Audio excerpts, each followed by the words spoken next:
next speaker is Angelique Edmonds, who is a lecturer in the Art, Architecture and Design Department of UniSA.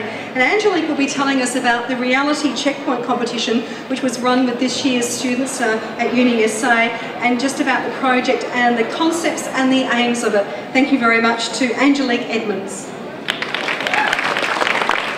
The Reality Checkpoint Design Competition has been a wonderful collaboration between the Service to Youth Council, the Integrated Design Commission and the University of South Australia. The competition invited students from architecture at UniSA to design an intervention that would raise the profile of the issues of youth homelessness in South Australia. There's a rich diversity of ideas, innovation and creative thinking displayed in these entries. They demonstrate the capacity of design to contribute meaningfully to the social, economic and environmental life of the city. And thanks to a very generous donation from Jamie McClurg from Commercial and General Property Development, the life of the competition will be extended beyond today's announcement, in that his contribution has made it possible for the implementation of the Winners Project. For me and for the people on the judging panel, it was very important to get a message that went more broadly into the community and had greater opportunity to be seen in various stages, and so that it wasn't just getting the message out there, but it was getting opportunity for people that are actually affected by homelessness to be involved, and we see a great opportunity in this project to allow that to happen. Firstly, if I can ask Ruth Nordstrom to come forward. Hers was a beautiful project, a very gentle and lateral approach to the question. Ruth's proposition was to design really, in essence, a seat, and what it was doing was looking at the problem through a micro solution, a small interaction, a small intervention in the city.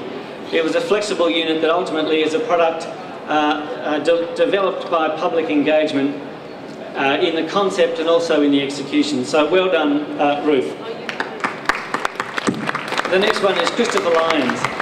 Christopher, one of the more elegant forms in the submissions, a beautiful form that could be readily developed as an effective conduit for increasing awareness of the issue of homelessness in a very dignified and refined structure.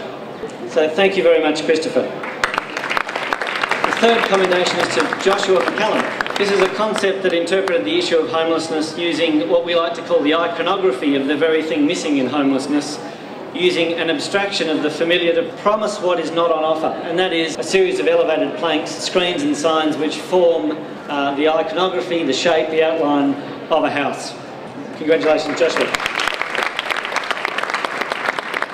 So finally, the winners, and want to acknowledge the very high quality of all the submissions, but in particular, if I can ask Ellen Buttrose and John Pagnozzi to come forward. The jury welcomed a response that connected so directly with the subject and placed the human face of homelessness so central in the design response. The concept lends itself to wide support across public and privately owned sites, and I hope you'll see it popping up around the city very soon. So congratulations to Ellen and to John.